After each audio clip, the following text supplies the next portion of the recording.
trying to navigate today's real estate highs and lows, where soaring mortgage rates are just part of the story, can be tricky. And I want to talk to you about how some buyers are finding incredible deals on new homes with interest rates as low as 4%. But it's not always smooth sailing, because we also have to talk about some common misleading practices that some builders use and how to avoid them. Whether you're a first-time home buyer, an investor, or someone just trying to find the perfect home, if you are thinking about buying a new build, you do not want to miss this. Let's start with mortgage rates, which are averaging around 7.76% at the time of me filming this. These rates are intimidating, especially after coming off the historically low rates that we saw over the last few years. But there is hope. Some buyers are securing rates in the 4% range, and this is all thanks to the builder incentives like rate buydowns. However, you have to be cautious. Sometimes these low rates come with hidden terms, like you have to use their lender,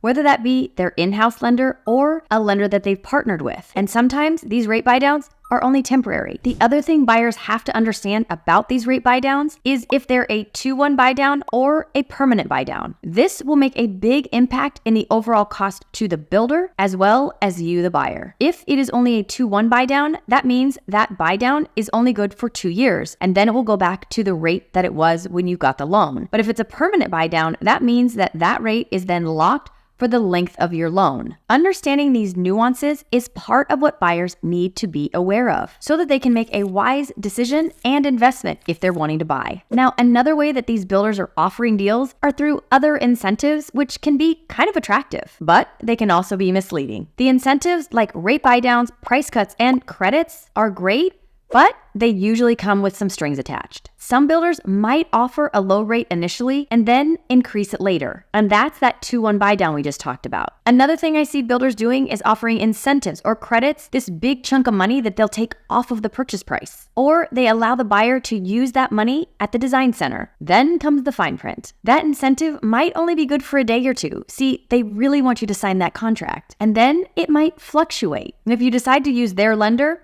that incentive could increase. But if you decide to use your own lender, that credit might go away completely. See, when you use their lender, they are making money on that side of the deal. So whatever price decrease or incentive they've given you, they make it up on the lending side because they are still getting paid. Whenever these incentives or credits are offered, it is important to always read the fine print about them so that you can understand any long-term effects that it has on your deal. Now, because of all of this, over the past few months, the one bright spot in the market when it comes to the number of homes being sold are new construction. And this is purely because of their use of all of these strategic tactics to get buyers to buy. This is also the reason why the National Home Builders Association confidence rating has continued to go up. New home sales have continued to sell at a faster pace than resale homes. But the buyers have to be aware of the possible misleading practices when these tactics are used. Some builders may advertise low rates or prices, but those don't include any upgrade costs or lot premiums. It's essential to understand the full cost of what you're paying for before you sign any paperwork. Back in 2008, when the housing market crashed, I saw many new home builders take their homes kind of off the market. They would go through all of their standard feature list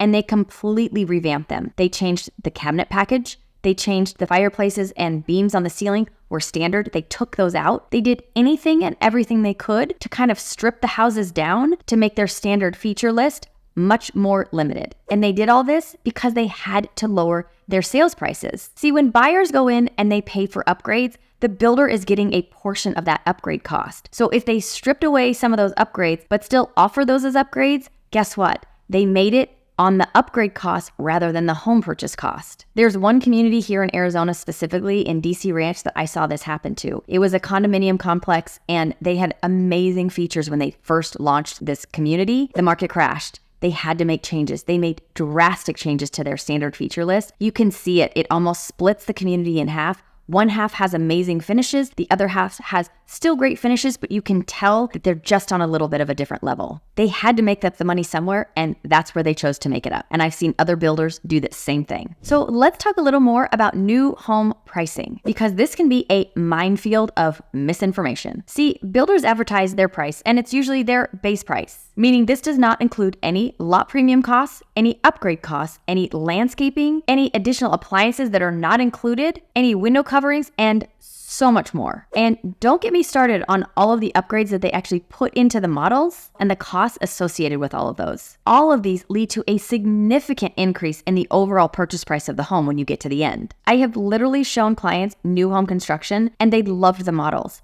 We went back into the sales office and asked the sales agent, what would the home cost with all of those features in it? They couldn't tell us. And part of the reason is because they've said some of the features that they put in the model, they won't do for anybody else. They realized when they built the home that those specific features they put in the home might have been so difficult, they don't want to even offer it as an option. Now, this can be really difficult for buyers who walk into a model and fall in love with it and want it exactly that way.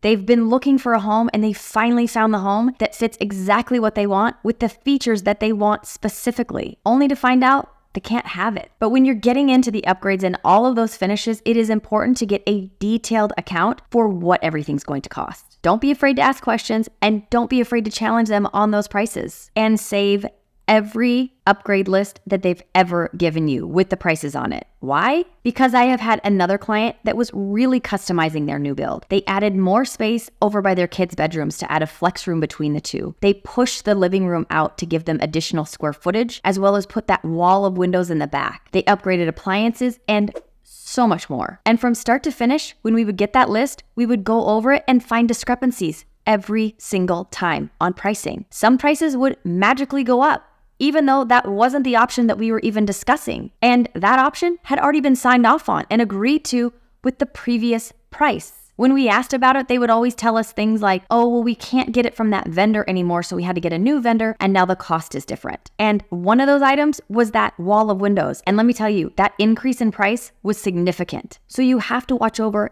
every price on every upgrade list and make sure you question it if it's changed. For many of these reasons, this is why having a realtor on your side is invaluable. They will help you navigate all the complexities of buying a new home. They can help you see through misleading building practices. They'll recognize the big discrepancies and negotiate better deals for you. A realtor ensures that you understand the true cost and value of that home and protects you from the most common pitfalls. You have to remember that that agent that is there, that is very helpful, does not work for you.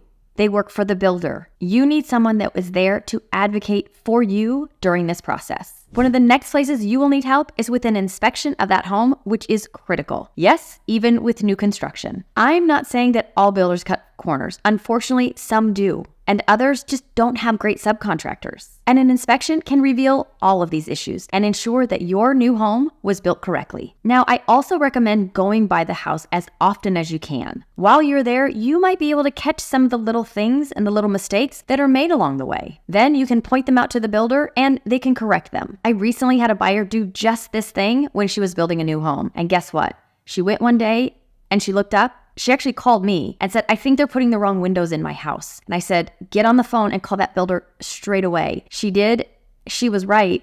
And they had to fix the windows before it became too big of a problem. Now, something to know when you're going to get an inspector for your new build. Don't be surprised if they tell you you can only use a handful of inspectors, or if you want to use a specific inspector, that they have to meet the requirements of the builder. I've had that happen many times. My advice would be to call every one of them on that list. Talk to them. Find out which one of them you feel is going to be the best advocate for you, and make sure that your interest is at the forefront. But whatever you do, do not take delivery of the home before you have an inspection. When you are building a new home, you also have to just be aware that challenges are going to come up. It is never completely smooth sailing, but right now, if you're willing to deal with those challenges, you might have a big opportunity. As long as you are informed and strategic, you can navigate these conditions effectively and find a home that truly meets your needs in your budget. Now, if you like this video, make sure you take a look at this one. As always, I thank you for watching, and I'll see you next time.